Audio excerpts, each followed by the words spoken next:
Polyclinic তথা diagnostic সেন্টারে যুবকের ঝুলন্ত দেহ উদ্ধারে চাঞ্চল্য। জলপাইগুড়ি পুরসভার ৩ নম্বর ওয়ার্ডের হাকিমপাড়ায় একটি ডায়াগনস্টিক সেন্টারে কাজ করতেন স্থানীয় যুবক রাহুল ঝা। পরিবার সূত্রে খবর, ডায়াগনস্টিক সেন্টারের মালিক ডক্টর কমলেশ বিশ্বাস ও তার স্ত্রী যুবককে মানসিক নির্যাতন করতেন। পাশাপাশি ওই চিকিৎসকের স্ত্রীর সঙ্গে ঘনিষ্ঠ সম্পর্কও গড়ে ওঠে বলে মৃত যুবকের বাবার দাবি। এমনকি কাজ থেকে তাড়িয়ে দেওয়ারও হুমকি দেওয়া হতো বলে অভিযোগ। মানসিক অত্যাচার সহ্য করতে না পেরে আত্মঘাতী হয় যুবক। শনিবার রাতে ক্লিনিকের দোতলার একটি ঘর থেকে ঝুলন্ত দেহ উদ্ধার হয় যুবকের। এরপরই ওই ক্লিনিকে ভাঙচুর চালায় ক্ষুব্ধ পরিবারের লোকজন এবং স্থানীয়রা। ঘটনাস্থলে পৌঁছয় কোতোয়ালি থানার পুলিশ।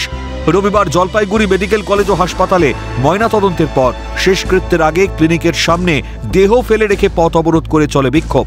ক্লিনিক সিল করে দেয় পুলিশ। যে প্ররোচনা করে মেরে দেওয়া হয়েছে। আত্মহত্যা না খুন, কি বলছেন? আত্মহত্যাও বলতে পারি, খুনও বলতে পারি।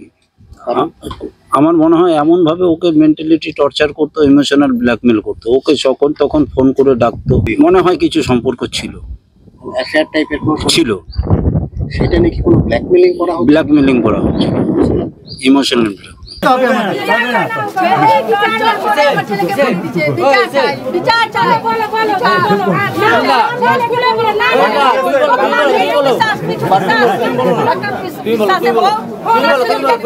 মাঝে মাঝে কানাকোষা শুনতাম যে ডক্টর কমলেশ বিশ্বাসের ওয়াইফ মিঠু বিশ্বাস ওনাকে মেন্টালি টর্চার করত।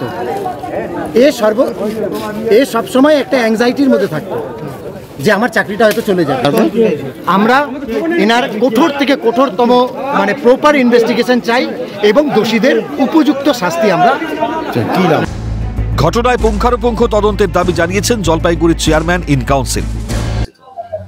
আমিও চাইবো পাড়া প্রতিবেশী বা এলাকার মানুষ যেটা চাইছেন যে সঠিক তদন্ত হোক, পুলিশ সঠিক তদন্ত করে এর একটা সুরাহা করুক। কেননা সত্যি এটা মেনে নেওয়া খুব কষ্টকর। তদন্ত করবে, আমরা আস্থা রাখছি পুলিশ প্রশাসনের ওপর এবং আমি নিজে পুলিশ প্রশাসনের সঙ্গে কথা বলেছি। অবরোধের জেরে আটকে পড়ে হাইকোর্টের বিচারকের গাড়ি সহ অন্যান্য যানবাহন। পরে ঘুরপথে বিচারকের গাড়ি নিয়ে যাওয়া হয়। ক্লিনিকের কাছেই একটি আবাসনে থাকেন ওই চিকিৎসক ও তার স্ত্রী, কিন্তু ঘটনার পর থেকে কোনো খোঁজ মেলেনি তাদের। এদিন পুলিশ আবাসনে গিয়ে তল্লাশি চালায়। দুদিনের মধ্যে গ্রেপ্তারের আশ্বাস দেয় পুলিশ। তারপরেই অবরোধ তুলে নেয় স্থানীয়রা।